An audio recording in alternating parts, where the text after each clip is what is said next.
Let's get reading. Oh, yes, sir. This is cool. This is new. Let's go. We got the Six of Pentacles. I know what you're thinking, Tarot Dad. Fix that before you start. Whatever, man. It's early. Let's get into it now, though. We got Six of Pentacles here. I have never seen this card before. So what I would like to get into is just what I'm seeing in the art. Seeing an arbiter of resources. I'm seeing a person who is doling them out, right? A person who's kind of dropping food into the hands of folks who are needy / eagerly awaiting this. That is not lost on me. There is the scales of balance in his hand here, or in their hand here. Yeah, I'm seeing a lot of this isn't like a particularly lovely card, right? Like a lot of them are really nice and feel uplifting. I would not say that this one immediately feels uplifting. However, I think that's just because we're seeing both sides of resources here, right? Pentacles, as we have talked about several times, is the results of work, of time spent, of energy. It is all kinds of resources, but I think a lot of folks immediately jump to money, right? My mom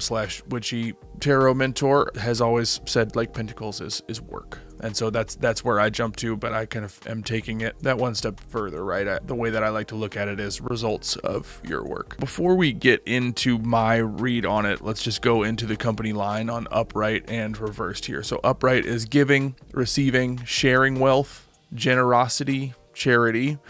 Reversed is self-care, unpaid debts, one-sided charity. Okay, interesting company line here.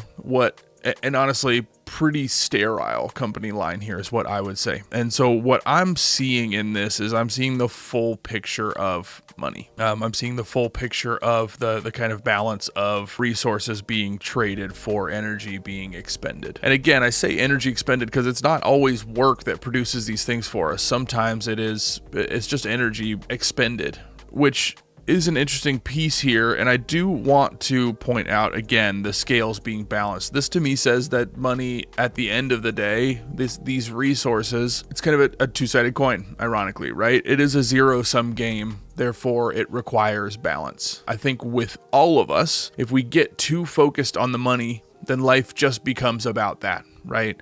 We do also see the necessity for resources, right? Because that is how this person is eating. That is how food is falling into this person's hand here, is by way of resources. So there certainly is a necessity to this, right? But there is also, to me, a forewarning of tipping those scales. There is also a call to have balance directly here in this card. I've said this before. One of our family mottos is that life is long. And one of the things that I see in this card is a literal scale, right? But also like a spectrum here of wealth, of money. And per usual, when I see multiple people in a card, I'm always going to think, am I one of these people or am I all of these people? And one of the things that I would like for us to ponder is, what would change within you if you were one of these people, right? To put yourself in the seat of one of these people,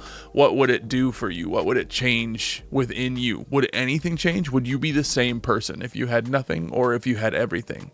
Would you be the same person if you were the one doling out the resources, charitably giving, or would you be the same person, right? If you were one of the folks who is needing to ask, if you were one of the folks with open hands waiting for somebody to drop something into your hands. So much of us, especially, I'll just kind of speak for, what my experience within Western culture and my experience within American culture, right?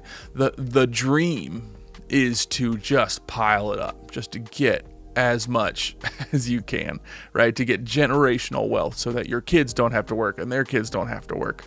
But what would that really give other than the lack of necessity for work? But I think that those kind of thought exercises are important just for us to rebalance ourselves on what is necessary and what we want, what we're conditioned to want. So I think in the context of this, what we're seeing is a really interesting line through all the cards that we've pulled this week. Right, we have seen the Queen of Wands, which was about being at the top of your opportunity, being seated upon a throne, but also being generous and helping other folks get there. We also talked about the Six of Cups, which was very much about balancing lived experiences with living lightly as if everything is anew. We also talked about your energy needing balance in and of itself, right? The Five of Wands, we talked about having the competing, everybody kind of yanking at a wand in one direction, pointing them going wherever they're going. Then we saw the Devil, which is all about like choosing you, being yourself in the face of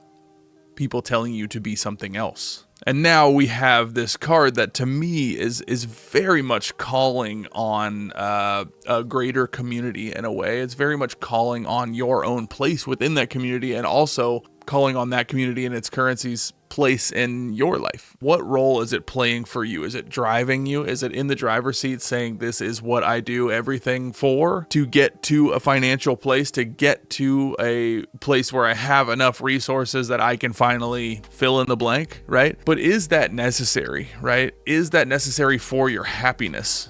Is the most important question that you can ask right now. And that is something that I want for you to consider, right? Is your happiness dependent on you being the person in the middle in this card? Is your happiness dependent upon you being the person who has enough to be able to give to other folks? I doubt it's that altruistic for everyone. Maybe it should be, right? Maybe that is what we should start putting up on the pedestal is, hey, I want to just have enough so that I can freely give to others to help lift them up.